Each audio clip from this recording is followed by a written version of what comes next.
just about noon. I just arrived in Ruhengeri or Musanze, and I booked my bus ticket to Kampala for tomorrow evening. There's an overnight bus that leaves around 5 p.m., goes to Kampala by overnight, and I'll reach there on the morning of the 9th. And so now that I have a confirmed mode of transportation to get out of Rwanda into Uganda, and not only into Uganda, but straight to the capital of Kampala, I don't have to make any other stops. I can spend one day here, kind of enjoy it. It's a bit of a touristed town, since it's the gateways to the gorillas, trekking, and also to Volcano National Park. You're surrounded by all these volcanoes all around us. So it has like a nice vibe to it, you know. It's like just left like the bus station after buying the ticket, and then I also dropped my stuff off, and now I'm just gonna go get something to eat. And then a guy just randomly walked up to me and said that he could take me to Twin Lakes for like some hiking, boat rides, all that kind of stuff for about 20,000. So I think I'm going to do that later this afternoon and sort of make a day out of it while I'm here. The guest house which I checked into is Amaroho, I believe, guest house, not too far from the bus station. So I dropped my stuff off there. There really isn't a culture of eating out or restaurants here in Rwanda yet. So I'm having a bit of a hard time trying to find a restaurant. Even though it looks like there's so many restaurants on Google Maps, they all look shut down or run down or not open. So I'm not even going to try them. But I was just walking by, and there are these like tall buildings here. And from one of the residential balconies, this old Indian couple just like waved down to me and said hi. So that was really funny. I was half just wanting to be like, hey, do you want to invite me over for lunch? I've also heard that it's rude to like eat or like snack out in public, so maybe that's why there aren't a lot of restaurants here, but there are a lot of places to drink, so I don't think that's taboo at all. So walking around the center of town, I found this spot. There's like no menu, there's only one thing. I think it's like brochette, which is like kebabs and then fries. So that's exactly what I ordered. I didn't have the patience to go looking around for anything else. But obviously there's a selection of all the Rwandan beers. That's one thing you can definitely count on. Another thing to be aware of when you're traveling here is that most of the big cities that you'll encounter have two different names. They'll have a name that it's known by colloquially and that appears also on like Google Maps and the like. And then they have a new name which doesn't yet appear on Google Maps but appears on all the formal writing that you will see here in Rwanda. For example, the ticket for my bus ride today from Gisenyi to Ruhengeri actually says that it's a bus ride from Rubavu to Musanze. And if you're not familiar that those are actually the same places, you might be confused as to what sort of a bus ticket you've received. But they're actually the names that the new government, not new government, there's only one government, but these are the names that the government has been trying to implement, at least formally, in order to, I guess you could say, erase the memories attached to the original names due to everything that happened in the 1990s. They want to sort of eliminate that connection with the atrocities which took place in the past. And so they're giving them new names, but colloquially, a lot of these places are still known by the same names. After spending a good couple days here in Rwanda, I can completely see why the government's PR campaign for their tourism industry only features animals. It only features lush green and animals. There are no humans on it at all. And it's because they don't want you to be around other people. They don't want you to realize what sort of restrictions there are on freedoms. They don't also want you to come in and be like, why is everyone staring so intensely at me? Because I have never been stared at so intensely as I have been here. It was honestly just that like grandpa couple that waved at me and like smiled at me very enthusiastically from their balcony. I think that was like the first time I like saw somebody and got that kind of a reaction immediately. I don't know if it's just like they're not used to seeing people like me, but that's not the case because I see obviously there were some Indian people here, or if they're just like very, very curious or suspicious about people from the outside. I still haven't put my finger on it yet, but hey, I'm leaving to Uganda tomorrow evening. That's confirmed. If there's one thing that's consistent all around Rwanda is that it takes literally forever for you to get your food. You might as well pre-book your meal like the day before, and then hopefully they'll have it in time. Even just to get, like, there's literally one thing on the menu here. You order that one thing, and it still takes an hour to get it over, to get it to your table. I just don't know, like, there's no other way about it. If you either eat, you have to literally spend 2 hours sitting here, or you just don't eat. There's just nowhere else to go. You really have to push multiple times and ask where your food is, or else you'll never get it. There's absolutely no incentive for them to actually serve you your food.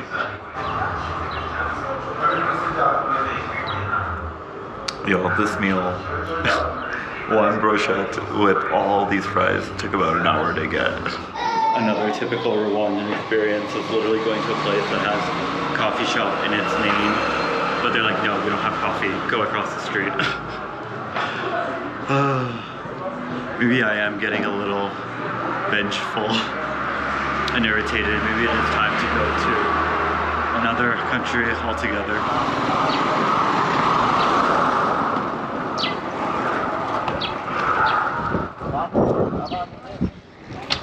I'm back at the Ruhengeri bus station for like the third time today. Getting very, very familiar with this bus station. So I'm being a bit YOLO today in order to take advantage of my maybe 24, 36 hours I have here in Ruhengeri. I'm taking this guy's offer, Collins, who just met me at the bus station earlier today, but he's vetted by the guy at my guest house, so I feel a lot better about it. He's going to take me hiking into the Twin Lakes that is not too far away from Ruhengeri right now, so that's how we're going to spend our afternoon. It's supposed to be like great views from what Google Images shows me. So I think right now step one is to get on this bus and to go to another smaller town. It's getting pretty crowded in here, but at least I can film. I feel like more comfortable filming since there's another guy here who can kind of vouch for me. We got off somewhere off the bus and now we're on a motorcycle ride and I have absolutely no idea where we're going. But I mean, it's a pretty village vibe, I guess. I don't know what else to say about it. But this whole part of Rwanda is really, really popular for tourists because it serves as the gateway for those who are going on gorilla treks and the like, but I'm too poor to do that. So I'm not paying the $1,000+ to enter the park and to do all of the wildlife chasing. Plus that just does not seem like fun to me, even though they look totally cute. But I can at least afford this. So I'm using all public transportation with the guide to see the Twin Lakes. And this is like to take a moto taxi ride to our next point.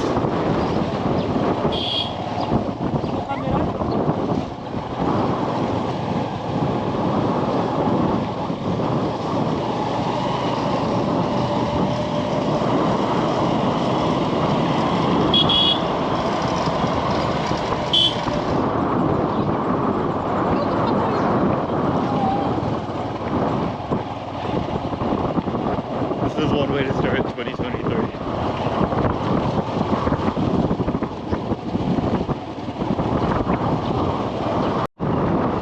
Looks like we're approaching another village now. This helmet is definitely not sitting on my head very securely, but it's a bit of a bumpy ride.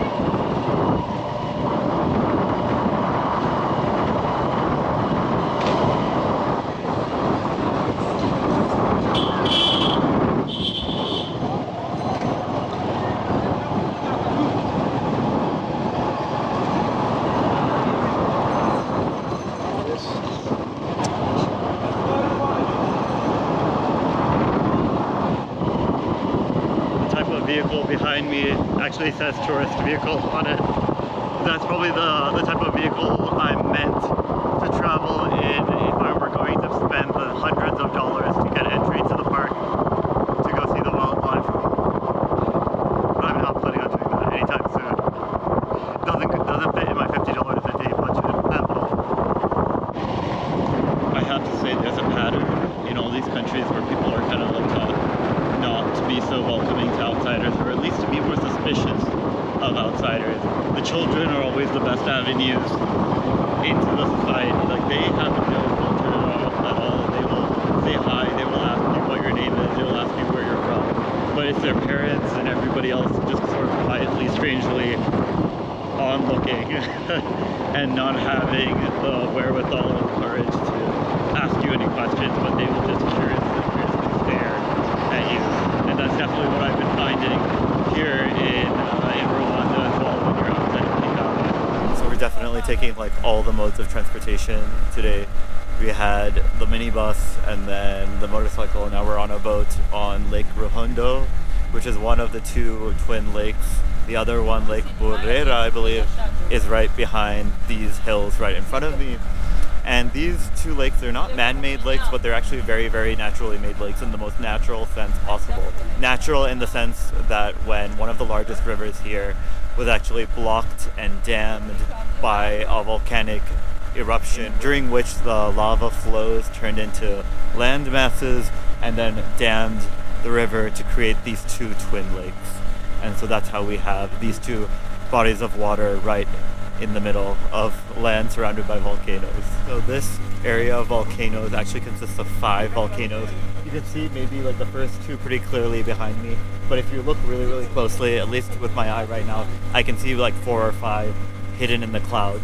And it's not only like a very complicated and rich physical history here, but it's also a very rich political history here, because these first 2 border the Rwanda and Uganda, and then there's a third one that you can see very, very faintly that sits on the border of DRC, Rwanda, and Uganda. And then there's like the other 2, which are very, very faint, but that are only on the DRC and Rwanda borders. Hiking these volcanoes is obviously a very popular activity, as you might predict. The steepest behind me takes about 6 hours up and 6 hours down, and then there's some that are often at distance. Some of those take a 2-day hike up and a 2-day hike down. Also, welcome back to superior audio quality, because I've got my mic, I've got my full setup right now, because I don't think there are any security forces who are going to stop me and ask me what I'm doing and are going to want to review my footage out here in the middle of the lake. That's the one good thing about being in the actual touristy nature areas where the government kind of like wants you to be. If I was doing this in the middle of the city, I would be immediately stopped in like 5 minutes.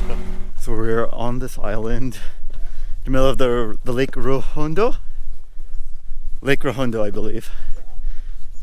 And there's this property on the island, which I guess is American owned, because there are tourists here. However, a lot of the people who live on this island and the community that actually stays here is of a third ethnic group in Rwanda, the Batwa. And they were originally, many of them were working as poachers down by the volcano park.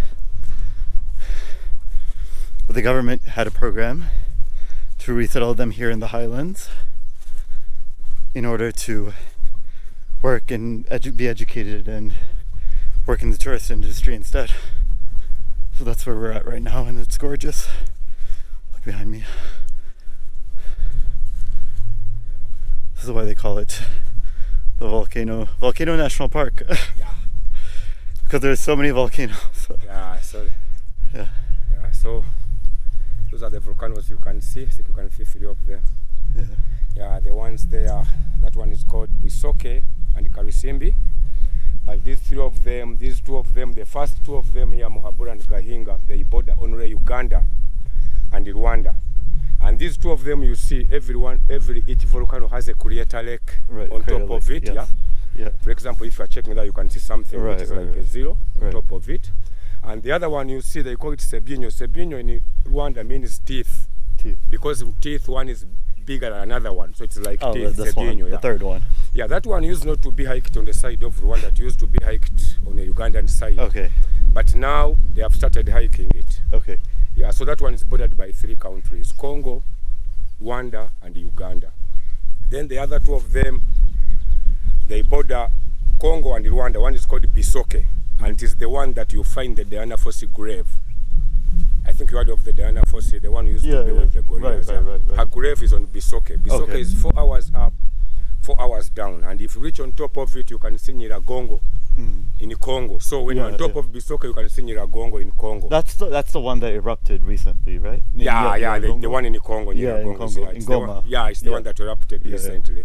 So when you're on top of Bisoke, you can see Nyiragongo. Okay. So most tourists, they like hiking Bisoke because Bisoke is the only volcano whereby you can get a chance, but it is a chance of seeing the gorillas when you have paid $75.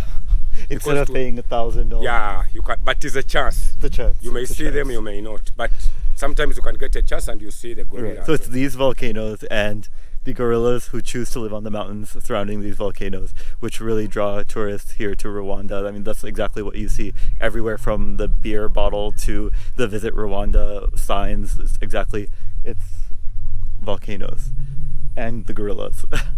We were just talking about the whole gorilla situation is because they're so carefully and intentionally tracked. Before tourists get to go track the gorillas, they're already being tracked by the park rangers, so they know exactly how many of them exist, whether there's been new births in the gorilla families, whether they're moving between the Congo border or the Rwanda border or into the Uganda border. And all of these conservation activities and natural park maintenance activities are what they say justify the $1,500 ticket price just to enter the park. That's just to enter the park. And then on the Ugandan side, you pay $600, and that's just to enter the park. But I am not that rich, so I'm here with Collins instead, and we're just looking at the volcanoes instead from a distance, which is still so beautiful, and beautiful enough for a small day trip from Ruhengeri. It's properties like this, which are serene, gorgeous. I mean, there's nothing to not like about them, but at the same time are catering to a certain subset of tourists, which I think the Rwandan government are trying to push to come here and are trying to build the infrastructure for. And that's very, very clear. Again, as I said, the types of tourists who are being whisked off to places like this out of no fault of their own, but this is exactly what they want you to see.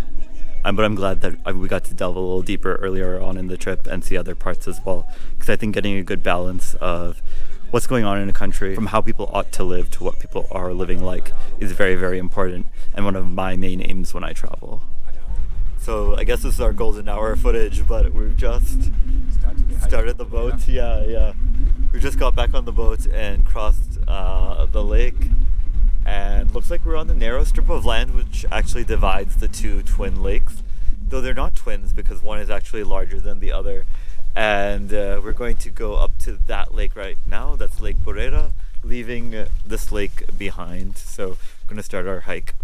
Not exactly sure where this trail is, so we shall see.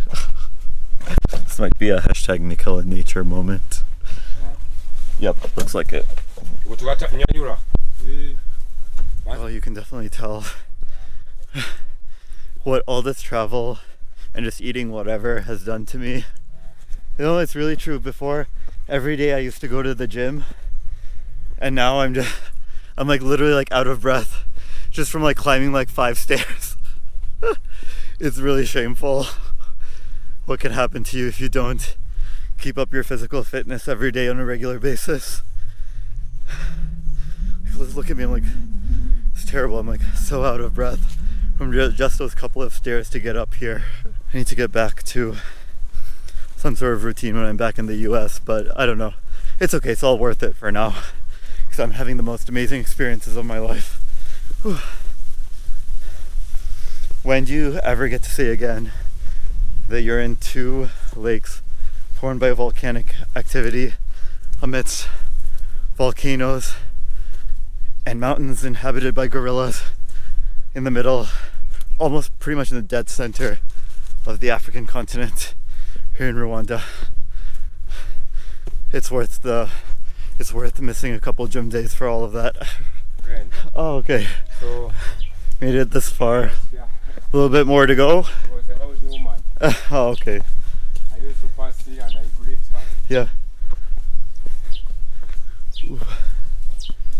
Okay, it's not too bad. Yeah, it's not too bad. And when it's not raining, Yeah, it's easy. really? Yeah. The path is better, probably.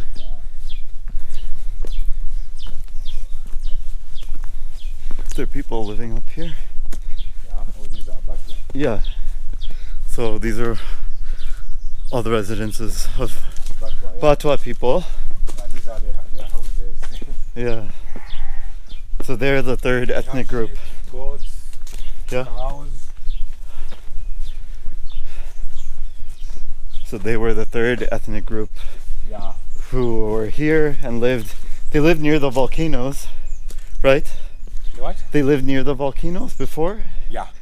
but then they used to be poachers. Yeah, they used to be poachers. They used to kill animals, buffaloes for Yeah, meat. yeah. But now, because of the environment of the animals, they are not allowed to kill Okay. animals. That's why they were shifted here. They brought them here and then Yeah. brought them away to make a living. Yeah, so they gave them goats, cows to eat. Yeah, So now they work and they live here. They work Yeah. with the tourism. yeah. Okay, that's good. Well, that's why it's so expensive to go tracking the gorillas here. Because you're not only supporting yourself and the park, you're supporting the entire community. Yes.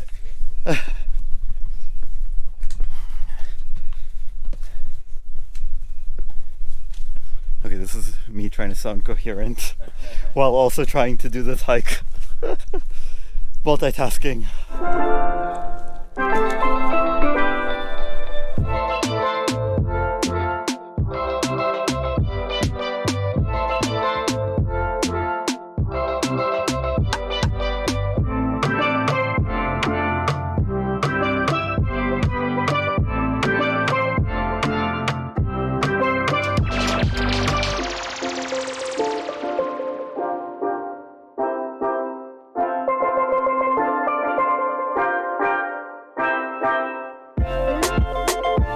We want to go back. Yeah. It's amazing how out of the nowhere just like roads pop up in a lot of countries. I almost felt like I was literally in the middle of nowhere. I was like, who's gonna show up? What's gonna be around here? But then you just like make a turn and you're like, oh, there's a dirt road here. And you see people, and then right in front of us you see a bunch of vehicles as well. So I don't know how geography works. I don't know how people plan their cities, but here we are, and I'm happy to see the second lake right in front of us, Lake Borero. Lake Bulela. Borera? Yeah. Lake Borera, right in front of me. Yeah, you see the water, and it's welcome to the intense staring again. I love it. I think it's actually really growing on me because it's like something that's very particular to Rwanda. There's certain actions, certain gestures, certain ways of being which are particular to each country that I've found. Even if everything else stays constant, that one thing changes, and it's just like hyper concentrated in the people. And here in Rwanda, it's the intense, unrelenting stares. And it's nothing mean or negative or rude. It's just literally like that's the default until you break the ice by saying a greeting or saying hi or whatever it may be. Welcome to the shores of Lake Burera, everyone. This is actually the larger of the two twin lakes. I know nothing about that sentence actually makes sense to say that. But this lake actually, if you look at it on Google Maps, the northern shores of this lake extend so close to the Ugandan border. So that can just give you a sense of its size. And we're only seeing a small bit of it here right now. It's this scenery that just reminds me so much of the Pacific Northwest or even Alaska. Like right outside of Anchorage when you're leaving, it's exactly what it looks like. It's gorgeous. However, you're not allowed to swim in these lakes. Even Lake Borera, you cannot swim. Yeah, You cannot swim because of the tilapia. Yeah. Yes. So the reason why you cannot swim is apparently because they have, I don't know, ridiculously large tilapia fish in the waters, and in order to preserve them, you cannot swim.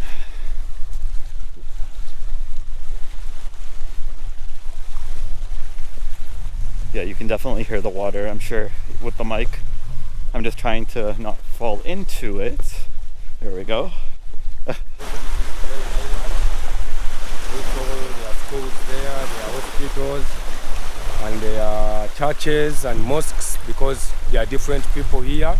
Even though they are Batwa, but there are some Batwa who are Muslims, and those who are Catholics, and those who are. So this is the big island also. But this lake here, you see, this is the bigger than the other one. Yeah. Yeah. This one is bigger than Ruhengeri. With this gorgeous view of the sun setting along Lake Burera, and with this entertaining footage of me sure-footedly trying to make sure I don't fall into said lake, I will leave you I hope you enjoyed this episode of Nonstop Nikhil. I hope you learned about a place which you had not previously heard of, because trust me, I have not heard about it before today either. I'm just also looking at the trail to make sure I'm good. The thing about Nonstop Nikhil at this point is that you're literally traveling with me, because I'm learning as you're learning, because I mostly don't even know what I'm doing tomorrow. And today I didn't even know what I was going to do today. I didn't know whether I was going to be in Uganda today. I didn't know whether I was going to have to stay in Gisenyi today. But here I am in Ruhengeri. And so I hope some of that natural spontaneity of my style of traveling on this trip especially is coming out and becoming very, very apparent, either in the lack of planning or in my lack of being able to set forth an agenda for each episode. But with that, we'll look forward to spending another afternoon here in northern Rwanda tomorrow before we get on our overnight bus in the evening, heading straight to Kampala, the capital of Uganda, which will also be our 10th country for Nonstop Nikhil. With that, have a good night, everyone. Take care and goodbye.